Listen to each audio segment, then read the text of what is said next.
And from that day as a cute kid to this moment, he never gave up dreaming. It was that dream that changed culture all over the world. 17 years of silence. Michael Jackson's body was prepared at Forest Lawn Memorial Park in the summer of 2009. Not by some anonymous stranger, but by the same people who had dressed and made him up for more than 25 years. His personal makeup artist, Faye, his longtime costume designers, Bush and Dennis Tompkins. They spent 9 hours with him that night, fighting the smell of formaldehyde, putting on the final look the world would never see. And until now, none of them has ever fully revealed what they saw when they opened that casket. Part 1, June 25, 2009. It began in the early morning hours of June 25, 2009, inside a rented mansion on North Carrollwood Drive in Holmby Hills. Michael Jackson had not slept. For weeks he had been rehearsing for the This Is It concerts, pushing his body harder than it could take. His personal physician, Dr. Conrad Murray, was already in the house.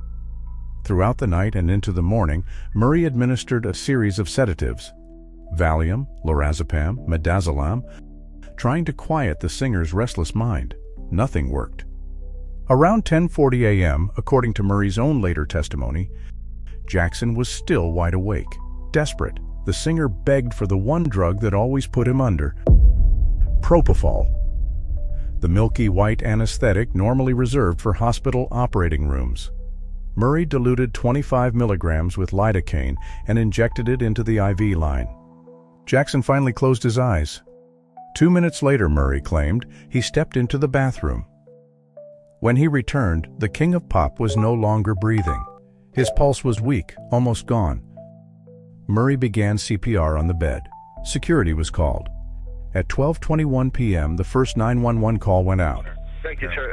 He's pumping his chest, but he's not responding to anything, sir. Please. Okay. We're on our way. We're less than a mile away, and we'll be there shortly. Thank you, sir. Thank you. Okay, sir.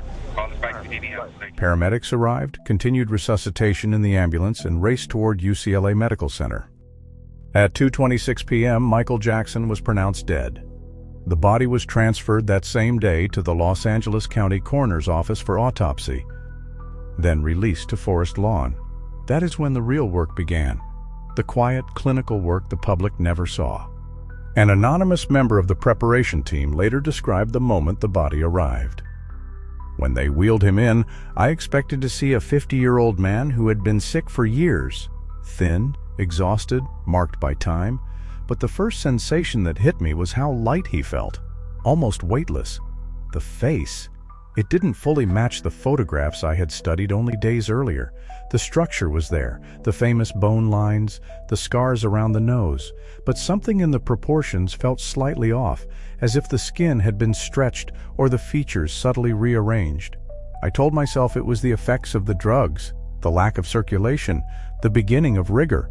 Still, the feeling stayed with me the entire 9 hours we worked. They worked under cold fluorescent lights. The smell of formaldehyde mixed with the faint scent of the expensive cologne Jackson had worn. Hair was adjusted. Makeup was applied layer by careful layer. A black stage jacket was eased onto the shoulders. White gloves were slid onto the hands. Every movement was slow, deliberate, almost reverent. Outside the walls of Forest Lawn, the world was already erupting. Fans gathered at hospitals, at Neverland, at the Hollywood Walk of Fame.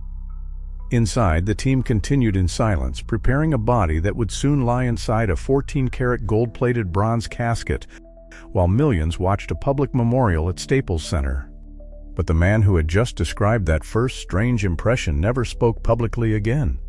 17 years later, the official timeline remains clear. The injection at 10:40, the 911 call at 12:21, the time of death at 2:26. Everything after that, the weight of the body, the slight mismatch of the face, the long hours under fluorescent light, exists only in the memory of those who were there, and in the questions they still refuse to answer. Part 2, the embalming room. The body arrived at Forest Lawn Memorial Park under tight security. Not the public face of forest lawn that tourists photograph, the quiet, restricted service areas behind the mausoleums where the real work of death is done. The preparation room was cold, windowless, and lit by rows of harsh fluorescent tubes that hummed faintly overhead. Stainless steel tables, white tiled floors that reflected every movement, the sharp chemical bite of formaldehyde already hanging in the air. Standard embalming follows a precise sequence: arterial injection of preservative fluid to replace the blood, cavity treatment, careful setting of the features, cosmetics to restore a natural appearance. For most people, the process is functional, almost routine, but this was not most people. This was Michael Jackson, and the body had to be ready for one of the largest public memorials in modern history. A closed, gold-plated bronze casket would sit on the stage at Staples Center in front of thousands of mourners and a global television audience. The face, the hands, the overall presentation had to be perfect, even if no one would see the body up close. The team that handled the final preparation was small and carefully chosen. Among them were the same people who had dressed and made Jackson up for more than 25 years: makeup artist Faye and costume designers Bush and Dennis Tompkins. They had been summoned because no one else knew how he needed to look. They worked for nearly 9 hours in that cold room, fighting grief and the overpowering smell of the chemicals. One of the people present that night, a man who has never spoken on camera and has asked that his name remain unknown, later described what happened after the official embalming was complete and the cosmetic work began. The first thing that struck me was the injection sites. There were more of them than I expected, clustered along the arms, the ankles, the right shoulder. That part matched the reports, but the pattern felt wrong. Some of the freshest marks were in places that didn't line up with the medical timeline we had been given. I kept telling myself it was just the chaos of the final hours, the paramedics, the emergency room. Still, my hands slowed every time I passed over them. He continued working under the fluorescent lights, the sound of water running in a nearby sink, the soft scrape of instruments against metal trays. Someone in the corner whispered, almost under their breath, "Don't ask too many questions." The hair was next. Jackson had worn wigs and hairpieces for years. The team had to reattach and blend a hair system so seamlessly that it would look natural even under the bright lights of a public memorial. The stitching was meticulous, almost surgical, far more careful than usual. The anonymous preparer remembered thinking the work looked as if it had been done before, as if the hairpiece had been fitted and adjusted on this same head more than once in recent weeks. Then came the face. "I had studied the most recent photographs carefully," the man said. "The scars around the nose, the shape of the cheekbones, the areas of vitiligo, everything was there, but something felt reconstructed. The skin tone in certain places looked too even, too carefully blended. The scars appeared slightly softer than they should have been after years of surgery. It was like looking at a very skilled copy of a face I already knew." I stepped back from the table for a moment. My pulse was up. I remember wiping my hands on my gown and telling myself I was tired, that the chemicals were getting to me. That was the moment the shock fully hit him. He had prepared high-profile bodies before. He had seen the effects of long illness, of drug use, of sudden death.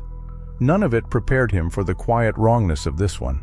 The weight of the body still felt unusually light when they shifted it. The proportions of the face under the makeup refused to settle into the exact image the world expected. He glanced at the others in the room. No one met his eyes. Everyone worked in silence. Outside the preparation room, the Jackson family had already drawn a hard line. Only the most trusted people would be allowed near the body. No extra staff, no photographs, no unnecessary conversation. The instruction was repeated more than once. Keep the circle small, keep the room quiet, and get the work done. The 3 people who had dressed and made Michael Jackson up for more than 25 years. And you all dressed him? Yeah, the family called and said, "You've worked with Michael for so many years, we need you to do his outfit." And you're going like, okay, if he ever needed me, he needs me now. So what did you pick? Well, only thing I can say at this point, because the family wants to keep it private. There's elements of everything that was his favorite looks over the years. Everything was new. The gold-plated bronze Promethean casket was already waiting nearby. Solid, heavy, lined in blue velvet, it was the same model used for James Brown and carried a price tag of roughly $25,000. Once the final makeup and clothing were finished, the body would be lifted inside and the lid closed. From that moment on, the public would never see what the team had seen. The family's preparations went far beyond the preparation room. Court filings later showed the total cost of the funeral and burial exceeded $1 million. The crypt alone inside the Holly Terrace section of the Great Mausoleum at Forest Lawn, Glendale, cost $590,000. Burial garments ran another $35,000. Flowers, security, luxury cars, invitations, and a funeral planner added tens of thousands more. 12 burial spaces were purchased by the estate, though only one would hold Michael. Even the timeline was shaped by family decisions and money. Janet Jackson had put down a deposit of $40,000 to $49,000 to secure the plot. According to later reporting, she refused to allow the burial to proceed until the estate repaid her. The original plan to enter him on what would have been his 51st birthday, August 29th, was postponed. School schedules, paid appearances by family members, the coroner's final homicide ruling, and the return of the brain after neuropathology tests all pushed the private interment to the evening of September 3rd, 70 days after the official time of death. Security around the body remained extreme. After the autopsy, the remains were listed only as temp on the temporary death certificate, while they stayed in refrigerated storage at Forest Lawn. When the closed casket finally appeared at the Staples Center Memorial on July 7th, it arrived under heavy escort. Jackson's brothers carried it wearing single-sequined white gloves. Red roses covered the lid. No one opened it. After the public memorial, the casket returned to storage until the private ceremony, attended by roughly 200 invited guests. The family itself arrived 2 hours late. No explanation was given. By the time the lid was sealed for the last time, the instructions given outside that preparation room had been followed to the letter. Only the trusted few had seen the body. The public saw only the gold box, and the questions that began in that fluorescent-lit room about weight, about the face, about the long delay, were left unanswered for anyone outside the narrow circle the family had chosen. The anonymous preparer finished his section of the work and stepped back. Someone near the door spoke quietly, almost kindly. "Just do your job and forget it." He nodded. He washed his hands again under the cold running water. The fluorescent lights continued their steady hum. The smell of formaldehyde clung to his clothes long after he left the building that night. 17 years later, the official record still says everything was routine. The body was embalmed, it was dressed, it was placed in a gold casket. It was present at the Staples Center Memorial and later interred at Forest Lawn. But the man who stood at that table still remembers the exact second his hand stopped moving. The second the face in front of him refused to match the face in his memory. The second someone whispered that he should not ask questions. He has never spoken about it in public, until now. Part 3. The Funeral and the Silence. 12 days after the official time of death, the world gathered at Staples Center. July 7, 2009. A closed, solid bronze Promethean casket, 14-karat gold-plated hardware lined in blue velvet, the same model used for James Brown, was carried into the arena by Michael Jackson's brothers. Each of them wore a single sequined white glove. Red roses and bells of Ireland covered the lid. The casket had not even been expected to appear at the public memorial. It arrived just before 10 a.m. and was placed in front of the stage. 17,500 people sat inside. Hundreds of millions more watched on television. Mariah Carey sang. Stevie Wonder played. Paris Jackson, 10 years old, stood at the microphone and told the world her father had been the best. The cameras never opened the lid. No one in that building saw the face. A private family service had already taken place earlier that morning at Forest Lawn's Hall of Liberty in the Hollywood Hills. After the public spectacle, the body, or whatever was inside that gold box, went back into storage. The death certificate at that point still listed the location as temp, temporary refrigeration at Forest Lawn. Then the waiting began. The burial was first scheduled for August 29th, what would have been his 51st birthday. It was postponed, then postponed again. 70 days passed between the afternoon he was pronounced dead and the night he was finally entombed. 70 days. The official reasons piled up one after another, each one adding another week of silence around the gold casket. The Los Angeles County coroner needed more time. Toxicology results were incomplete. A second private autopsy had been ordered by the family almost immediately after the first. Pathologists had removed the brain for detailed neuropathology tests, searching for any hidden damage or disease that might explain the sudden collapse. For weeks, the organ remained in the lab. Until it was reunited with the body, no final burial could take place. On August 28, the coroner's office finally issued its formal ruling: homicide. Cause of death: acute propofol intoxication with benzodiazepines contributing. The death certificate, which had listed only temp for the body's location, had to be amended twice, first for the manner of death, then for the final resting place. While the scientific process crawled forward, the estate was already in open chaos. Michael Jackson had died more than $500 million in debt, creditors circled. The will named John Branca and John McClane as executors, but Katherine Jackson was fighting in court to become permanent guardian of the 3 children and to gain greater control over the fortune that would follow them. Family meetings turned sharp. Lawyers filled the days.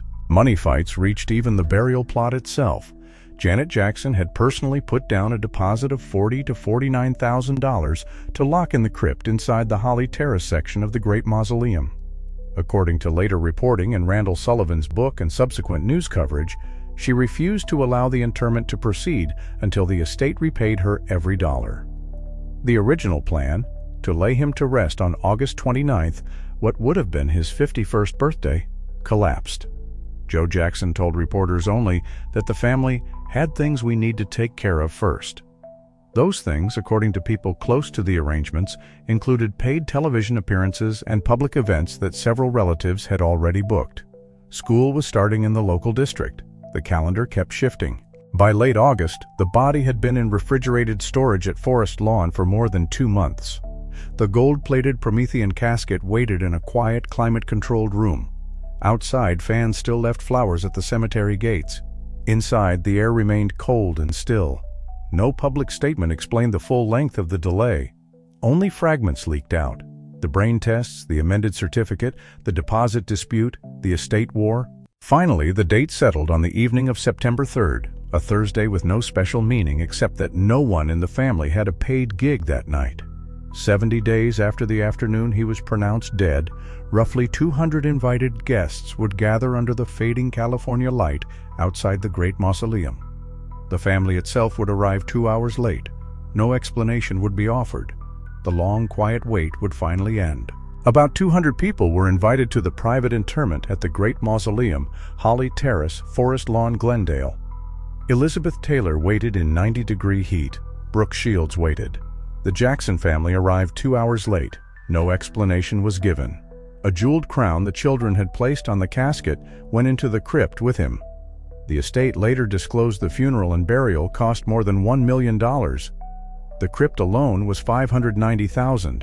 That is the public record. On the forums that never stopped talking, Michael Jackson death hoax investigators, old Reddit threads, the same boards that dissected every photograph of the casket. The questions never died. Why keep the lid closed at the largest memorial in modern history? Why wait 70 days if the body had already been released? Why did so many pictures of the coffin look slightly different from one another? Why did some fans swear the weight of the box, the way the brothers carried it, did not match a grown man inside? One recurring claim on those boards: the Staples Center casket was empty. There was no reason to transport a real body through downtown Los Angeles under that level of security for a closed casket event. Another claim: the family had already decided on cremation and the gold box was theater. Another: the delay was not about toxicology or a $40,000 deposit. The delay was time. Time to finish a substitution. Time to move a living man out of the country while the world stared at an empty or switched casket. The death theory sits right beside it. Jackson had been under crushing pressure to complete 50 shows at the O2. He was broke. He had told people close to him he wanted to disappear, to live a normal life, to escape the machine. Escape lyrics were quoted like scripture on those forums. The This Is It rehearsals became, in that telling, the last performance of a man who had already decided the encore would be his own vanishing. The anonymous preparer who had stood in the cold room at Forest Lawn weeks earlier is said to have watched the memorial on a small television and said nothing. He had already been told to do his job and forget. He saw the same closed lid the rest of the world saw. He saw the brothers in the white gloves. He saw the roses. He He did not see the face. On September 3rd, the crypt was sealed. Some later accounts said the casket was placed inside a concrete-lined vault, then more concrete, then the marble of Holly Terrace, 4 layers between whatever was inside and the people who still ask the same questions. 17 years later, the official story is simple. Investigation, family money fights, a late burial, a gold casket in a mausoleum. The forums still ask the other questions, the ones that begin the moment the lid stayed shut. Why so long? Why never show him? Was the box empty? Was someone else already gone? The cameras at Staples Center never answered. The crypt at Forest Lawn has not opened since. Part 4. The Tomb Today. 17 years later, the building is still there. Forest Lawn Memorial Park, Glendale, the Great Mausoleum, Holly Terrace, Sanctuary of the Ascension, official records listed as Distinguished Memorial Sarcophagus 9, Crypt A. The mausoleum is locked, the section is private, visitors cannot walk in, staff will not give you the exact location. Former employees have said they would be fired for pointing it out. Closed-circuit cameras watch the halls. Some accounts claim each crypt in that wing even has its own family password. From the outside, fans still come, they leave flowers against the stone, they gather on June 25th and August 29th. YouTube channels film the closest legal view, a window, a column, the facade, and title the videos as if they have reached the body itself. They have not. The interior remains closed to the public in 2026, the same way it was in 2009. That silence is what keeps the rumors alive. Clickbait sites still publish stories claiming the grave was opened after 15 years and something shocking was found. Those stories are false. No court order, no family statement, no official exhumation. The crypt has not been opened. Other videos ask whether there is a secret shrine underneath the sarcophagus. Cemetery explorers film the Gothic arches and stained glass and ask why the security is tighter here than almost anywhere else on the grounds. Forum users still write that the box is empty, that the real remains were moved, that the concrete vault is theater. One recurring claim is that a longtime Forest Lawn worker once said they were never allowed to confirm he was even in that wing. None of those claims have been proven. The death certificate, the estate filings, and the cemetery records all still say the same thing. Michael Joseph Jackson was interred here on September 3, 2009. And the people who actually touched the body have never changed their story. Karen Faye, Michael Bush, and Dennis Tompkins, the makeup artist and costume designers who had worked with him for more than 25 years, were the ones the family called. They spoke on camera in 2010. They described 9 hours in the preparation room, the smell of formaldehyde, the new clothes they built from pieces of his old stage looks, Bush helping lift him into the coffin. Faye saying no one else could have done it because she knew how he wanted to look. They talked about how thin he had become, how sad his face looked, how he had lost control of the image he used to command. They did not say the body was a substitute. They did not say the coffin was empty. They have not come forward in 2024, 2025, or 2026 with a new confession. The last public record of their account is still that anniversary interview, grief, duty, and a man they recognized. An educational mortician's video released in 2026 walked through the logistics, the gold casket, the delayed entombment, the scale of a public memorial, and treated the conspiracy theories as the rumors they are. No whistleblower from the table has broken ranks. So the official picture is unchanged. A locked crypt, an unmarked sarcophagus, flowers on the outside, family-only access on the inside. The anonymous voice from the preparation room, the one that has never shown a face, is the only one still willing to leave the door slightly open. I'm not saying he's alive. I'm only saying what I saw that night did not match the official story 100%. The camera would sit on the great mausoleum as it looks today. Stone, iron, restricted doors, a few bouquets fading in the California sun. The tomb is still there, but how many people actually believe what they were told is inside it? That is the question that has outlived the memorial, the late burial, the $1 million funeral, and every official document. Was the truth hidden? Or is it only rumor, kept alive because the lid never opened and the cameras were never allowed inside? Leave it in the comments.